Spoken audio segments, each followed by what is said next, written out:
Hello, my dear students. I am Kalpana Mishra. Welcome back to my YouTube channel. Students, इसके पहले हमने class 10 science chapter number 3 metals and non metals के कुछ questions complete कर लिए थे।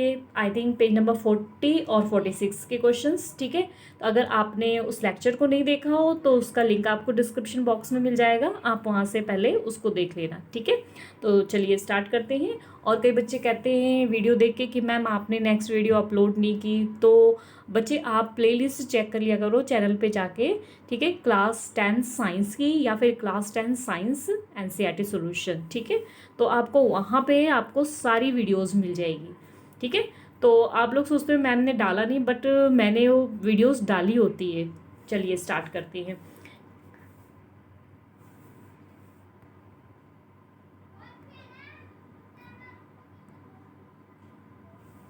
Question number 1, right the electronic dot structure for the sodium, oxygen and magnesium. बहुत ही ज़्यादा इंपॉर्टेंट क्वेश्चन है, आपने ध्यान से इसको समझना है कि इलेक्ट्रॉनिक, वैसे तो मैंने चैप्टर में आपको बताया हुआ है, फिर भी हम एक बार फिर से अच्छे से रिपीट करते हैं इसको कि इलेक्ट्रॉनिक डॉट स्ट्रक्चर आपको क्या बनाना है, सोडियम, ऑक्सीजन और मैग्नीशियम का। तो चलिए पहले हम फर्स्ट क्वेश्चन को ही कंप्लीट करते हैं, जो फर्स्ट क्वेश्चन का फर्स्ट पार्ट है। तो सबसे पहले हमने एलिमेंट्स लिख दिए। एलिमेंट्स कौन कौन से हमारे, सोडियम, ऑक्सीजन और मैग्नीशियम। सोडियम का सिंबल Na, ऑक्सीजन का O और मैग्नीशियम का Mg।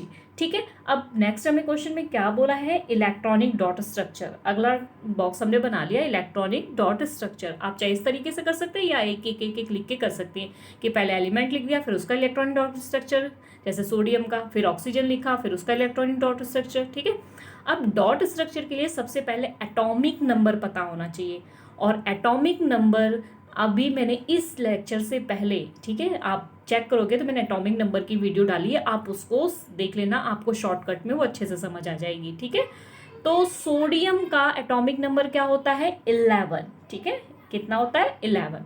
और इसका इलेक्ट्रॉनिक कॉन्फ़िगरेशन, ये 9th का सिलेबस है आपका, अगर 9th में आपने कॉन्सेप्ट क्लियर किया ना तो प्रॉब्लम नहीं आएगी। तो इसका इलेक्ट्रॉनिक कॉन्फ़िगरेशन क्या होता है बेटा, 281। कैसे, ये होता है KLM शेल होता है। ठीक है, तो फर्स्ट जो K शेल होता है उसमें 2 इलेक्ट्रॉन आते हैं, जो बचा हुआ होता है वो अगले में चला जाता है, वहां पर कितने होते हैं, 8, और जो बचा होता है वो नेक्स्ट में चला जाता है। ठीक है, तो यहाँ पर अब हमारे पास टोटल 11 है। ठीक है, तो अब 11 है तो फर्स्ट हमारे पास कितना है, फर्स्ट हमने क्या लिख दिया, 2, उसके बाद हमने क्या लिख दिया, 8, 8 और 2 कितने हो गए, 10, अब कितना बच गया, 1। ठीक है, तो जो बचा हुआ है, ठीक है, वो डॉट हमने यहाँ पर Na लिख करके लगा देनी है, कहीं पर भी ऊपर साइड में जहां मर्जी आप लगा दो, वो कोई जरूरी नहीं कि आपने जहां पे यहाँ पर लगाए वहीं पर लगाओ। ठीक है, तो इस तरीके से हमारा हो गया electronic dot structure of sodium. अब चलते हैं आगे ऑक्सीजन पे। ऑक्सीजन का एटॉमिक नंबर, ऑक्सीजन का एटॉमिक नंबर होता है 8। कितना होता है, 8। ठीक है, तो अब इसका इलेक्ट्रॉनिक कॉन्फ़िगरेशन क्या हो जाएगा, देखो 2 और 6। क्या हो गया इसका इलेक्ट्रॉनिक कॉन्फ़िगरेशन, 2 6। यहाँ गलत दिया हुआ है, इसको नहीं देखना। ठीक है, ये गलत है, क्या लिखना है आपने, 2 और 6। ठीक है, अब लास्ट में इसके कितना है, इसके लास्ट में 6 है ना, तो हमने यहाँ पर कितनी डॉट लगानी है, 6। तो यहाँ पर देखो 6 डॉट लगी हुई है। ठीक है, 2 ऊपर लगा दी, 2 नीचे लगा दी, एक इस साइड एक इस साइड, वो आपकी मर्जी आपने कहाँ लगानी है। ठीक है, बस ऑक्सीजन जो हम O लिखेंगे ना उसके चारों तरफ लगानी है, चाहे यहाँ पर आपने 2 लगा दी, 2 यहाँ पर लगा दी, 2 यहाँ पर लगा दी, वो आपकी मर्जी। ठीक है, कोई वो कंपल्सरी नहीं कि जैसे यहाँ लगाए हो वैसे ही। ठीक है, तो इस चीज़ का आपने ध्यान रखना है, इसको नहीं नोट करना है, आपने क्या करना है, 2 और 6 लिख लेना है। नेक्स्ट मैग्नीशियम, मैग्नीशियम का एटॉमिक नंबर कितना होता है, 12। ठीक है, तो इलेक्ट्रॉनिक कॉन्फ़िगरेशन क्या हो गया, पहले तो 2 आता है, फिर 8, 8 और 2 10, कितने बच गए, 2, तो वो नेक्स्ट आ गया शेल में, तो लास्ट में अब इसके पास कितने हैं, 2। तो यहाँ पर हमने मैग्नीशियम की 2 डॉट लगा दी। ठीक है, समझ आ गया। आई होप ये फर्स्ट क्वेश्चन आपको अच्छे से समझ आ गया। चलिए इसको थोड़ा साफ कर देते हैं। ठीक है, इसको थोड़ा सा क्लीन कर देते हैं। उसके बाद यहाँ पर मैं फिर से लिख देती हूँ, नहीं तो आपने दोबारा इसको कर लेना है, 2 और 6। सेकेंड क्वेश्चन आपको बोल रहा है show the formation of Na2, ये इस तरीके से Na2O। ठीक है, और MgO, MgO, the transfer of the electrons, इनकी फॉर्मेशन बनानी है ट्रांसफर ऑफ द इलेक्ट्रॉन्स। तो चलिए इसकी फॉर्मेशन हम नेक्स्ट पेज पे समझते हैं। देखो बच्चों, सबसे पहले Na2O की करते हैं। अब यहाँ पर Na कितना है, Na के नीचे 2 लगा है ना, इसलिए हमने सोडियम को कितनी बार लिखना है, 2 बार लिखना है। एक यहाँ पर लिख दिया और एक यहाँ पर लिख दिया, ठीक है। अब इन दोनों का इलेक्ट्रॉनिक कॉन्फ़िगरेशन अलग अलग, ये इसका क्या हो गया 281, इसका 281, लास्ट में कितना था 1, तो हमने यहाँ पर 1 डॉट लगा दी और इसके भी 1 डॉट लगा दी, ठीक है। इसी तरीके से ऑक्सीजन का हमें पता है कितना होता है 2 6, ठीक है, और उसके बाद हमने इसकी 6 डॉट लगा दी। अब इतना करने के बाद देखो, अब Na2O इकट्ठा था ना, इसलिए हमने यहाँ पर क्या किया हुआ है, प्लस का सिंबल लगाया हुआ है, साइन लगाया हुआ है, ठीक है। तो अब देखो, अगर सोडियम को, यहाँ समझो आप, सोडियम के पास 1 इलेक्ट्रॉन है, ठीक है। ऑक्सीजन के पास कितने हैं, ऑक्सीजन के पास है 6, ऑक्सीजन के पास है 6, यहाँ पर 2 सोडियम है, कितने सोडियम है, 2 सोडियम है।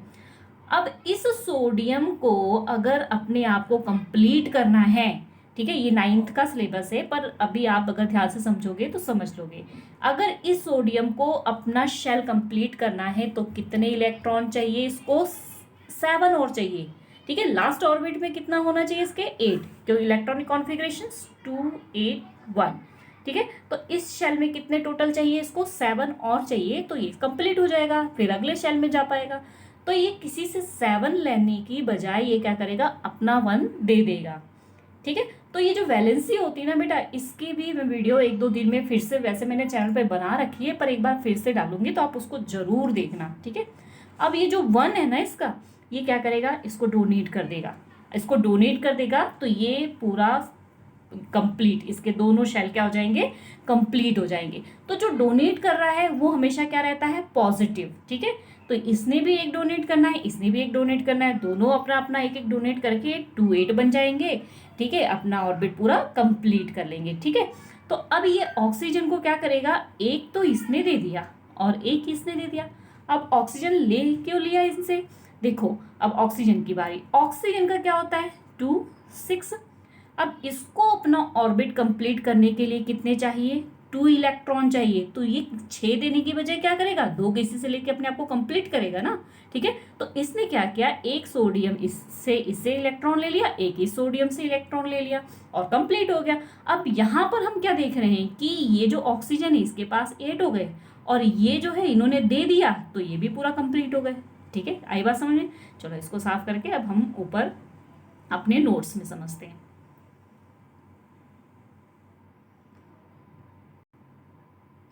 चलो यहाँ पर देखो, ये चीज आपको समझ आ गई, ठीक है, ये समझ आ गई ना। अब इसके बाद देखो, हमने क्या किया था, सोडियम ने 1 दे दिया था, तो यहाँ पर कितना हो गया 2 8, दूसरे वाला सोडियम ने भी 1 दे दिया था, तो क्या हो गया 2 8।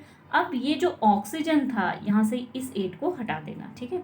तो ऑक्सीजन था 2 6 जो था, इसने 2 लेके कितना कर लिया, 2 और 8 बना लिया, ठीक है। इसने 2 इलेक्ट्रॉन लिए, इसलिए इसके ऊपर नेगेटिव चार्जेस लगाए, और इसने एक एक इलेक्ट्रॉन दिया था, इसलिए इनके ऊपर पॉजिटिव चार्जेस लगे। तो ये हो गया हमारा फॉर्मेशन ऑफ Na2O, ठीक है। चलिए नेक्स्ट हम देखते हैं MgO। MgO में Mg 1 है, ऑक्सीजन भी 1 है, मैग्नीशियम का एटॉमिक नंबर 12 और इलेक्ट्रॉनिक कॉन्फ़िगरेशंस 2A2, ठीक है।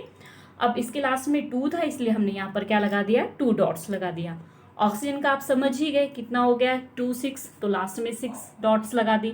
अब देखो, मैग्नीशियम को अपना ऑर्बिट कंप्लीट करने के लिए कितना चाहिए, 6 चाहिए, ठीक है। ऑक्सीजन को अपना ऑर्बिट कंप्लीट करने के लिए कितना चाहिए, 2 चाहिए, ठीक है। तो ये जो है किसी से 6 लेने की बजाय, ठीक है, ये किसी से 6 लेने की बजाय अपने 2 को क्या करेगा, दे देगा।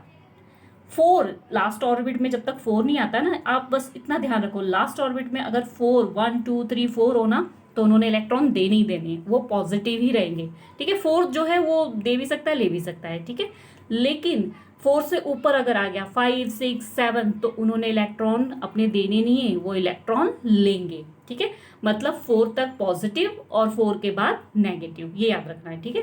तो अब मैग्नीशियम ने क्या किया, थोड़ा सा क्लीन करते हैं इसको। मैग्नीशियम ने क्या किया, अपने 2 इलेक्ट्रॉन इसको दे दिए ऑक्सीजन को। ऑक्सीजन के पास कितने थे, ऑक्सीजन के पास 6 थे, इससे 2 लेके 8 हो गए कंप्लीट।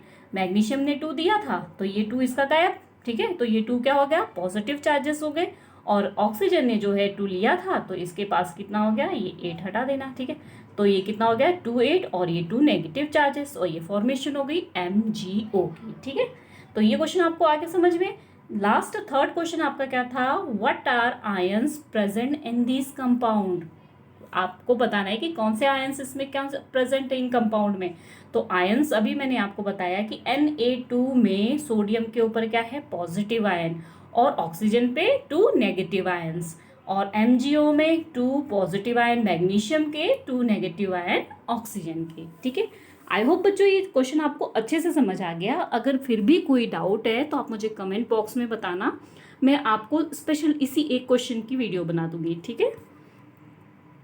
चलिए next most important question, why do ionic compound have high melting point. तो आयनिक कंपाउंड की हाई मेल्टिंग पॉइंट क्या होती है, what are ion present in this compound. देखो सबसे पहले तो आयनिक कंपाउंड क्या होते हैं आपको ये पता होना चाहिए। एक होते हैं कोवलेंट बॉन्ड होते हैं और एक आयनिक बॉन्ड होते हैं। तो जैसे कि हमने बात कर लेते हैं हम Na, अभी जस्ट जो हमने फॉर्मेशन की है उनकी बात कर लेते हैं, Na2O, ठीक है, इसमें सोडियम पॉजिटिव था, ऑक्सीजन क्या था, नेगेटिव था। मतलब जिन कंपाउंड्स में क्या हो, चार्जेस हों, ठीक है, जिन कंपाउंड में पॉजिटिव और नेगेटिव चार्जेस हों वो क्या कहलाते हैं, आयनिक कंपाउंड। समझ आ गई बात, आयनिक कंपाउंड, ठीक है। जैसे कि हम ले लेते हैं NaCl, ठीक है, ये फॉर्मेशन अगर आपको करनी हो तो Na के पास कितना है, 1 है, Cl का 17 होता है, इसके पास लास्ट में कितने हैं, 7, चलिए 7 इसकी डॉट लगा देते हैं। अब ये क्या करेगा, Na ने 1 दे दिया इसको, तो ये Na क्या हो गया, पॉजिटिव, ठीक है, और ये Cl ने क्या किया, यहाँ से ले लिया, ठीक है, तो इससे लेके Cl को 1 ही चाहिए थे ना, Cl के पास 7 था लास्ट में, 1 लेके वो अपने आप को 8 कर लिया, तो Cl ने ले लिया, तो क्या हो गया, 1 उसने लिया है, इसमें 1 दिया है। तो पॉजिटिव नेगेटिव, ठीक है, पॉजिटिव और नेगेटिव जो चीज इसमें बॉन्ड्स जो होते हैं ना, इनको ही क्या कहते हैं, आयनिक बॉन्ड, ठीक है। आई होप बच्चों ये अच्छे से समझ आ गया हो आपको। चलिए इसको थोड़ा सा क्लीन करके आंसर को समझते हैं। अब क्वेश्चन में जो हमें क्या बोला है, क्वेश्चन में, एक मिनट ये स्लाइड इधर हो गई,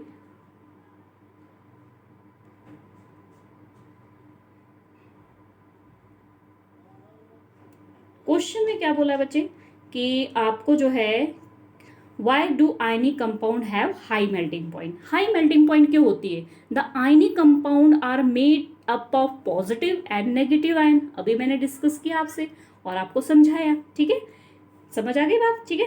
तो there is a strong force attraction. अब जो ये पॉजिटिव और नेगेटिव था, ठीक है, जो इनके पास पॉजिटिव और नेगेटिव आयंस थे, इसके कारण इनके बीच में बहुत स्ट्रॉन्ग फोर्स होता है, ठीक है, अट्रैक्शन फोर्स होता है अपोजिट चार्जेस की वजह से, ठीक है। तो there is a strong force of attraction between the oppositely charge ions, क्योंकि इनके अपोजिट चार्जेस है इसलिए इनके बीच में फोर्स भी बहुत तगड़ा होगा एक दूसरे को खींचने का। सो a lot of heat energy is required to break this force of attraction and melt the ionic compound. Due to this ionic compound have high melting point. इसलिए अब इस अट्रैक्शन को तोड़ने के लिए क्या होगा, बहुत ज़्यादा हीट एनर्जी की जरूरत होगी, ठीक है, बहुत ज़्यादा हीट एनर्जी की जरूरत होगी, तो इनका मेल्टिंग पॉइंट भी हाई होगा। तभी तो मेल्टिंग पॉइंट इनका हाई होता है, क्योंकि इनको तोड़ने के लिए इनके जो बॉन्ड आपस में इतना आयनिक बॉन्ड इतना होता है ना मजबूत, इनको तोड़ने के लिए क्या होता है, इनको तोड़ने के लिए बहुत ज़्यादा एनर्जी की जरूरत होती है, इसलिए इनका मेल्टिंग पॉइंट भी क्या होता है, हाई होता है, ठीक है। चलिए नेक्स्ट है हमारा क्लास 10 जो है metal and non metal NCERT book का पेज नंबर 53 के क्वेश्चंस करते हैं, ठीक है। तो first question, define the term mineral ore and gain. तो देखते हैं, mineral the natural material in which the metal और their compounds are found in earth are called mineral. देखो जो नेचुरल मटेरियल होता है, नेचुरल मटेरियल जहाँ से हमें मेटल मिलता है या उसके कंपाउंड्स मिलते हैं अर्थ से, उन्हें क्या बोलते हैं, मिनरल्स, ठीक है। और those minerals from which the metal can be extracted, मतलब ऐसे मिनरल जिसमें से हम मेटल को एक्सट्रैक्ट करते हैं conveniently and profitably are called ore, मतलब हम अपने प्रॉफिट के लिए, अपने फायदे के लिए, मीन्स जैसे आयरन का हमने ओर निकाला तो उसमें हमें सबसे ज्यादा क्या मिलेगा, ओर मिलेगा, और हमें उससे बेनिफिट है कि हम ज्यादा से ज्यादा उसमें से क्या निकाल पाएंगे, आयरन निकाल पाएंगे, ठीक है। नेक्स्ट गेन, तो जब हमने निकालते ना अंदर से जो भी ओर निकाला या कोई भी मेटल निकाला, तो उसके साथ जो अनवांटेड इम्प्योरिटीज होती है like sand, rock material, earth particles, limestone, mica etcetera, ये सारे क्या होते हैं, गैंग होते हैं, ठीक है। जो ये ओर निकाला ना हमने, इस ओर के साथ बहुत सारी इम्प्योरिटी लगी होती है, उन्हें क्या बोलते हैं, गैंग, ठीक है। तो चलिए next question. Next, name two metal which are found in nature in the free state, आपको दो मेटल के नाम बताने हैं जो नेचर में फ्री स्टेट में पाए जाते हैं, वो कौन से हैं, गोल्ड एंड प्लेटिनम। नेक्स्ट है question number 3, what chemical process is used for obtain a metal from its oxide, हम कौन सी प्रोसेस यूज करते हैं कि मेटल को उसके ऑक्साइड से अलग करने के लिए। तो आपने ये एक्सट्रैक्शन ऑफ मेटल में ये चीज अच्छे से समझी होगी, नहीं समझी होगी तो जरूर देखो, चैप्टर जरूर समझो बेटा, मैं बार बार यही कहूंगी, चैप्टर जरूर समझो, ठीक है। तो अब क्या है, अगर केमिकल प्रोसेस कौन सी यूज करते हैं हम मेटल को और उसके ऑक्साइड्स को निकालने के लिए, सिंपल याद रखना है, रिडक्शन। रिडक्शन मीन्स उसमें से ऑक्सीजन को क्या करना है, अलग करना है, ठीक है। तो यहाँ पर जैसे फॉर एग्जांपल दिया, हमने जिंक ऑक्साइड निकाला, हमारे पास जिंक ऑक्साइड है, उसमें से ऑक्सीजन को अलग करना है, तो हम इसमें ऑक्साइड्स, मतलब इसको हमने क्या किया, हीटिंग किया, ठीक है, किसके साथ, कार्बन के साथ हीट किया, तो ये जो ऑक्सीजन है ना, ये क्या करेगा, कार्बन के साथ जुड़ गया और जिंक को अकेला छोड़ दिया, तो जिंक ने अपने ऑक्सीजन को छोड़ दिया, ठीक है। जो ऑक्सीजन को छोड़ देता है वो क्या होता है, रिडक्शन, और जो ऑक्सीजन को ऐड करता है वो ऑक्सीडेशन। तो यहाँ पर हम रिडक्शन प्रोसेस से क्या करेंगे, जो मेटल ऑक्साइड होता है उसके ऑक्साइड को अलग कर लेते हैं, ठीक है। नेक्स्ट हमारा बेटा एनसीईआरटी बुक का पेज नंबर 55 का क्वेश्चन है, ठीक है। तो ये क्वेश्चन है आपका, metallic oxide of zinc, magnesium and copper were heated with the following metal, आपको ये दिया हुआ है यहाँ पर, इनको सबको क्या करना है, हीट करना है, ठीक है। अब हीट करना है तो ये जो मेटेलिक ऑक्साइड है, तो देखते हैं हम, जब मेटल और, ठीक है, मेटेलिक ऑक्साइड को जब हीट करेंगे तो किस तरीके की रिएक्शन होगी, ठीक है। तो यहाँ पे हमें सबसे पहले एक मेटल दिए जिंक, फिर मैग्नीशियम और दूसरी क्या है, कॉपर। तो इसमें एक चीज आपको ये पता होना चाहिए कि इसमें सबसे ज्यादा रिएक्टिव मेटल कौन सी है, सबसे ज्यादा रिएक्टिव मेटल है मैग्नीशियम, ठीक है। आपने अगर रिएक्टिविटी सीरीज नहीं लर्न किए तो सबसे पहला काम आपका क्या है, रिएक्टिविटी सीरीज को लर्न करना, ठीक है। चाहे वीडियो लंबी हो जाए पर मेरा यही काम होता है कि मैं आपको अच्छे से हर एक चीज समझाऊं, ठीक है। तो मैग्नीशियम सबसे ज्यादा रिएक्टिव मेटल है, हमें पता है, और उससे कम रिएक्टिव कौन है, जिंक, ठीक है, और उससे कम रिएक्टिव कौन है, कॉपर, ठीक है। ये चीज मुझे पता है क्योंकि मुझे रिएक्टिविटी सीरीज लर्न है, आप अगर लर्न कर लोगे तो आपको भी ये चीज लर्न हो जाएगी, ठीक है। तो रिएक्टिविटी सीरीज सबसे पहले जाओ और उसको लर्न करो और उसके बाद इस क्वेश्चन को समझो। तो मैग्नीशियम हमारा सबसे मोर रिएक्टिव है, सबसे ज्यादा रिएक्टिव है, ठीक है। तो हम मैग्नीशियम को पहले देख लेते हैं। तो मैग्नीशियम ने जिंक के साथ रिएक्शन की तो ये सबसे ज्यादा रिएक्टिव था, इसलिए इसने जिंक ऑक्साइड में से जिंक को क्या कर देती है, डिस्प्लेस्ड कर देती है, ठीक है। ये क्या कर देगी, डिस्प्लेस्ड कर देगी, क्योंकि ये जिंक से ज्यादा रिएक्टिव है, ठीक है। अब मैग्नीशियम ऑक्साइड है, मैग्नीशियम में तो कोई रिएक्शन नहीं होगी क्योंकि मैग्नीशियम ही है वो, ठीक है। उसके बाद कॉपर का भी आपको पता है कि अगर ये सबसे ज्यादा रिएक्टिव है, अगर ये क्या है, मैग्नीशियम सबसे ज्यादा रिएक्टिव है, तो हम क्या करेंगे, ये जिंक वाले को भी डिस्प्लेस्ड करेगी और कॉपर वाले को भी डिस्प्लेस्ड करेगी, ठीक है। तो ये टेबल हो गई आपको, यहाँ पे भी डिस्प्लेस्ड हुआ, यहाँ पर भी डिस्प्लेस्ड हुआ, ये सेम था इसलिए कुछ नहीं हुआ, ठीक है। चलिए नेक्स्ट चलते हैं। अब मैग्नीशियम के बाद जो है रिएक्टिव वो कौन है, जिंक। तो ये हो गया जिंक। तो जिंक सबसे पहले अपने साथ तो उसकी तो कोई रिएक्शन नहीं हुई, ठीक है। अब मैग्नीशियम तो इससे ज्यादा रिएक्टिव है ना, तो यहाँ कैसे ये रिएक्शन दे सकता है, तो इसलिए यहाँ पर भी कोई रिएक्शन नहीं। अच्छा, तो ये जो है जिंक ये कॉपर से तो ज़्यादा रिएक्टिव है, इसलिए ये क्या करेगा, कॉपर के साथ डिस्प्लेसमेंट रिएक्शन देगा। ठीक है, ये चीज़ अच्छे से समझ आई आपको कि जिंक जो है इससे ज़्यादा रिएक्टिव है, इसलिए कॉपर ऑक्साइड के साथ ये क्या करेगा, डिस्प्लेसमेंट रिएक्शन देगा। जिंक के साथ तो ये कोई रिएक्शन ही नहीं देगा। मैग्नीशियम से ये कम रिएक्टिव है, इसलिए इसके साथ भी कोई रिएक्शन नहीं देगा। और हमने ये पढ़ा कि कॉपर जो है इन दोनों से ही कम रिएक्टिव है, कॉपर इन दोनों से ही कम रिएक्टिव है, तो ये किसी के साथ भी कोई रिएक्शन नहीं देगा। ठीक है बच्चों, आई होप ये क्वेश्चन अच्छे से आपको समझ आ गया। ठीक है, कई बच्चों को प्रॉब्लम होती है इस क्वेश्चन में, पर आपको नहीं होनी चाहिए प्रॉब्लम। अगर फिर भी कोई प्रॉब्लम है तो मुझे बताना। ठीक है, तो यहाँ पर ये पूछा था कि डिस्प्लेसमेंट रिएक्शन कहाँ हो रही है, तो ये चीज़ हमने इस टेबल में बता दिया। ठीक है, next question, which metal do not corrode easily, कौन सी मेटल है जो क्रोड जल्दी नहीं होती है, खराब जल्दी नहीं होती है, तो the metal which are not attract by air moisture do not corrode easily. ठीक है, जो मेटल एयर और मॉइस्चर के साथ अट्रैक्ट नहीं होगी ज़्यादा, ठीक है, वो ही क्या होगी, इजीली क्रोड नहीं होगी। ठीक है, for example gold and platinum, ये इसके ऊपर एयर का और मॉइस्चर का जल्दी कोई असर नहीं होता है, इसलिए ये क्रोड भी नहीं होती है। ठीक है, नेक्स्ट क्वेश्चन नंबर 3 और लास्ट क्वेश्चन हमारे ब्लूप्रिंट्स का, इसके बाद हमारे एक्सरसाइज क्वेश्चन होंगे। ठीक है, आई होप बच्चों आपको क्वेश्चन समझ आ रहे होंगे। तो व्हाट आर एलॉय, एलॉय क्या होता है, N alloy is a homogeneous mixture of 2 और मोर मेटल। होमोजीनियस मीन्स एक निश्चित क्वांटिटी होती है।